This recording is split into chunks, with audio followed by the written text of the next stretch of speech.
हम्म।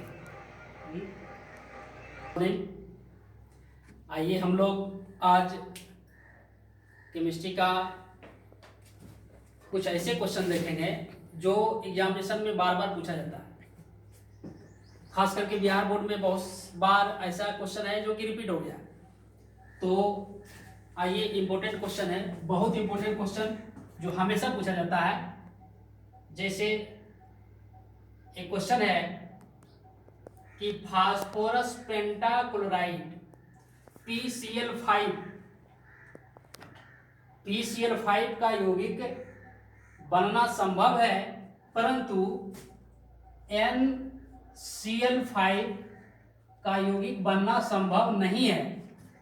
यानी PCl5 is form but NCl5 is not form. ये नहीं बनता है लेकिन ये बनता है। क्यों? सब्जेक्टिव में भी पूछा जाता है, ऑब्जेक्टिव में भी पूछा जाता है। तो आइए इस क्वेश्चन को एक्सप्लेन करें। पहले क्वेश्चन लिख लीजिए कि PCl5 संभव है परंतु NCl5 संभव नहीं है। क्यों?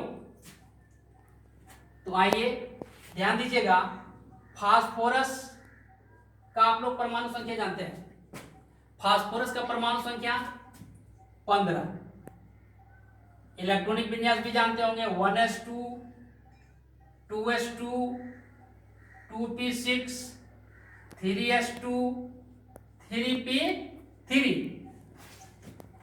अब ध्यान दीजिए, फर्स्ट सेल में, सेकेंड सेल और ये थर्ड सेल, हम लोग जानते हैं कि प्रत्येक परमाणु के नाभिक में धन आवेश होता है।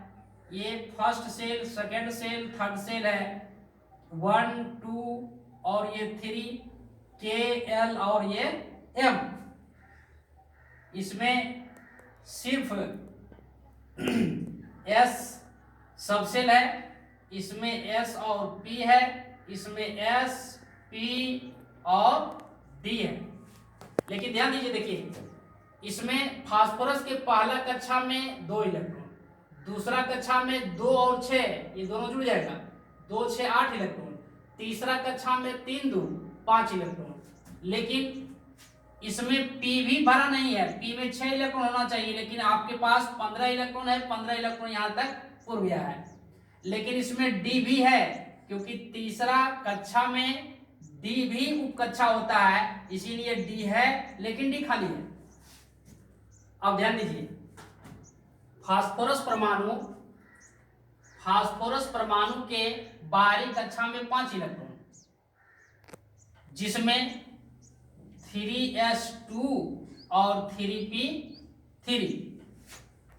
s में 1 ऑर्बिटल होता है और इस p में 3 ऑर्बिटल होता है। s में 1 और p में 3, जिसमें कि इसमें 2 इलेक्ट्रॉन है और इसमें 1 2 3 इलेक्ट्रॉन है। अब इससे 5 क्लोरीन जुड़ना चाह रहा है। कितने क्लोरीन है? 5 क्लोरीन। हम 1 क्लोरीन लेते हैं। आप लोग को क्लोरीन का परमाणु संख्या याद होगा, एटॉमिक नंबर 17। इसमें लिखेंगे इसका इलेक्ट्रॉनिक विन्यास 1s2 2s2 2p6 3s2 3p5। अब देखिए, S में 2 और P में 6 इलेक्ट्रॉन होता है, लेकिन इसके पास 5 इलेक्ट्रॉन है।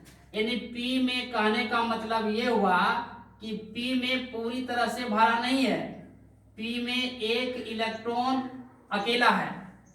ये इलेक्ट्रॉन किसी दूसरे इलेक्ट्रॉन यानी किसी दूसरे सबसेल में जाकर के साझा करेगा। तो ऐसे ऐसे 3 क्लोरीन इससे जुड़ सकता है। किससे? फास्फोरस से, क्योंकि फास्फोरस के बाहरी कक्षा में 5 इलेक्ट्रॉन है।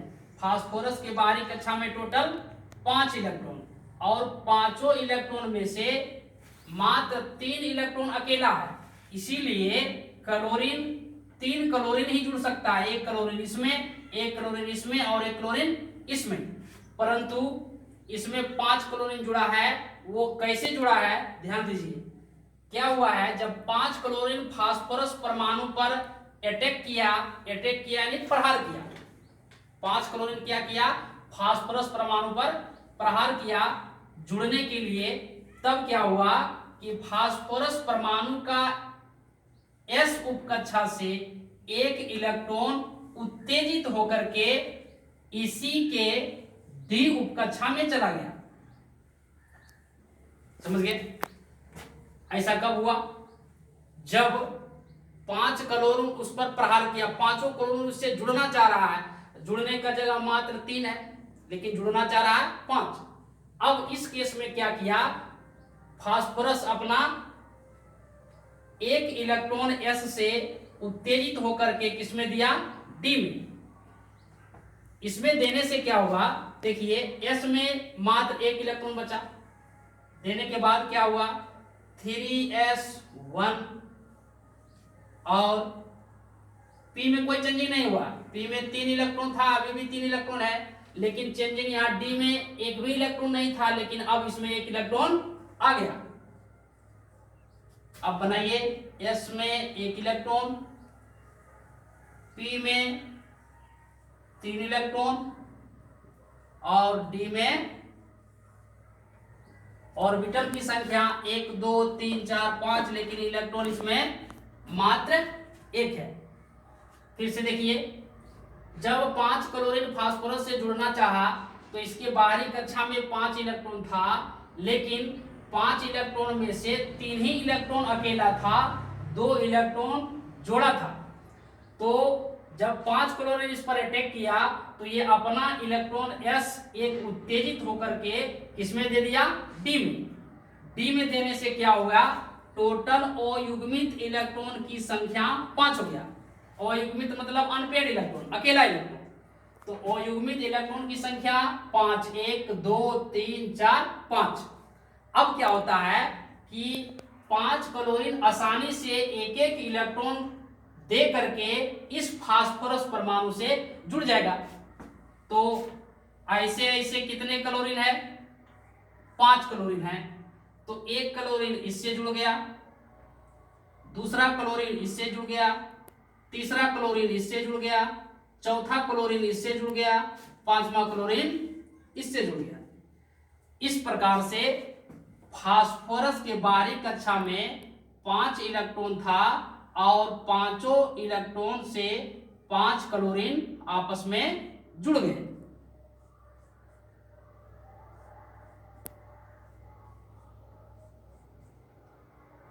समझ गए? तो ये बना आपका PCl5। लेकिन क्वेश्चन है कि ये तो बनता है, तो ये बन गया, लेकिन ये नहीं बनता है, तो क्यों नहीं बनता है, आइए इस पर डिस्कशन करेंगे। ये बन गया और इस प्रकार से बना, ये नहीं बना, तो क्यों नहीं बना, क्योंकि इसके भी बाहरी कक्षा में 5 इलेक्ट्रॉन, इसके भी बाहरी कक्षा में 5 इलेक्ट्रॉन, क्योंकि फास्फोरस का परमाणु संख्या 15 होता है, तो 2 8 10 और 5, बाहरी कक्षा में 5 इलेक्ट्रॉन। आइए नाइट्रोजन के परमाणु संख्या 7, तो 2 और 5, इसके भी बाहरी कक्षा में 5 इलेक्ट्रॉन। तो नाइट्रोजन के बाहरी कक्षा में जब 5 इलेक्ट्रॉन है तो इसमें भी 5 क्लोरीन जुड़ जाना चाहिए, लेकिन ऐसा नहीं होता। इसी में बहुत ज्यादा कंफ्यूजन होता है और इसी में बहुत लोग गलती करते हैं। ध्यान दीजिए, बहुत इंटरेस्टिंग क्वेश्चन है और ज्यादातर लोग इसमें गलती करते हैं और सही मारते हैं, जो कि ये NCl5 में नहीं बनता है। क्यों नहीं बनता, ध्यान दीजिए।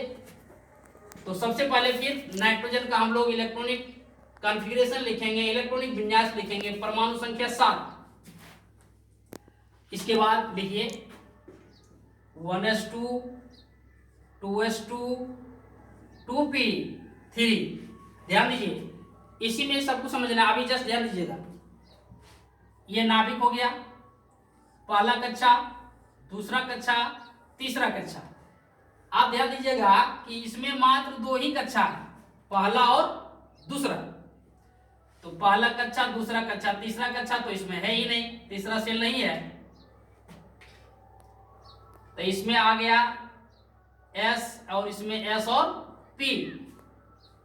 इसमें D होता है क्या, इसमें दूसरा कक्षा में D नहीं होता, इसमें D नहीं होता है। तो अब क्या करेंगे, इसमें डी को आप नहीं खोल सकते हैं क्योंकि दूसरा में डी नहीं होता है। तो दूसरा में जब डी नहीं होता है तो आप बाहरी कक्षा का 5 इलेक्ट्रॉन का इधर लिख रहे हैं। देखिए एस में 2 इलेक्ट्रॉन, पी में 3 इलेक्ट्रॉन, लेकिन इससे भी 5 क्लोरीन को आपको जोड़ना है। तो एक क्लोरीन कितने इलेक्ट्रॉन से दोस्ती कर रहा है? 1 इलेक्ट्रॉन देता है। तो आप 1 क्लोरीन का जोड़िएगा, आपके पास 5 क्लोरीन है, क्लोरीन की संख्या 5। 1 क्लोरीन आप इसमें जोड़िएगा, 1 इलेक्ट्रॉन दे दीजिएगा, क्लोरीन का जुड़ गया। दूसरा क्लोरीन इसमें जोड़िएगा, तीसरा क्लोरीन इसमें जोड़िएगा, लेकिन आपके पास कितने क्लोरीन है? 5। और 5 क्लोरीन में 2 क्लोरीन बचा है जो कि इसमें जुड़ने का कहीं जगह नहीं है, क्योंकि इसमें डी तो आप नहीं खोल सकते हैं जिस प्रकार से आप यहाँ डी खोल दिए थे, क्योंकि तीसरा कक्षा में डी होता है। तो 3s 3p 3d खाली था, 1 इलेक्ट्रॉन उत्तेजित होकर चल गया किसमें? डी में। वह घटना नाइट्रोजन के साथ जब 5 क्लोरीन जुड़ने आएगा तो नहीं घटेगा, नहीं होगा, क्योंकि दूसरा कक्षा में डी उपकक्षा नहीं होता। इसलिए नाइट्रोजन के साथ 5 क्लोरीन इस प्रकार से कभी नहीं जुड़ेगा और यह संभव नहीं है। क्लियर है? तो इसका आप लिख लीजिए। सब्जेक्टिव क्वेश्चन कैसे लिखेंगे? पहले इस प्रकार से बना देंगे, उसके बाद लिखेंगे। चूंकि हम जानते हैं कि, लिखिए, चूंकि हम जानते हैं कि फास्फोरस परमाणु के बाहरी कक्षा में, फास्फोरस परमाणु के बाहरी कक्षा में 5 इलेक्ट्रॉन होते हैं, जो कि 2 इलेक्ट्रॉन एस उपकक्षा में और 3 इलेक्ट्रॉन पी उपकक्षा में। परंतु जब 5 क्लोरीन, लिख रहे हैं, परंतु जब 5 क्लोरीन फास्फोरस परमाणु से जुड़ने के लिए आता है तब, परंतु जब 5 क्लोरीन फास्फोरस परमाणु के से जुड़ने के लिए आता है तब 3s का 1 इलेक्ट्रॉन उत्तेजित होकर के, 3s का 1 इलेक्ट्रॉन उत्तेजित होकर के 3d में चला जाता है, जिससे 3d में चला जाता है, जिससे फास्फोरस परमाणु के पास, जिससे फास्फोरस परमाणु के पास अयुग्मित, अयुग्मित मतलब बिना जोड़ा वाला, अकेला अकेला, अनपेयर्ड, जिससे फास्फोरस परमाणु के पास अयुग्मित इलेक्ट्रॉन की संख्या 5 हो जाती है, जिससे फास्फोरस परमाणु के पास अयुग्मित इलेक्ट्रॉन की संख्या 5 हो जाती है। अतः 5 क्लोरीन फास्फोरस परमाणु से आसानी से जुड़ जाता है। क्लियर है? परंतु नाइट्रोजन परमाणु में डी उपकक्षा नहीं होने के कारण, परंतु नाइट्रोजन परमाणु में डी उपकक्षा नहीं होने के कारण NCl5 नहीं बनता है। चलिए, आप लोग समझ चुके होंगे। तो आज यही तक। विशेष हम लोग 12th के लिए और इम्पोर्टेंट क्वेश्चन लेकर आएंगे, चैप्टर वाइज ऑब्जेक्टिव क्वेश्चन भी लेंगे। और आप लोग इस चैनल को सब्सक्राइब कर लें। Thank you.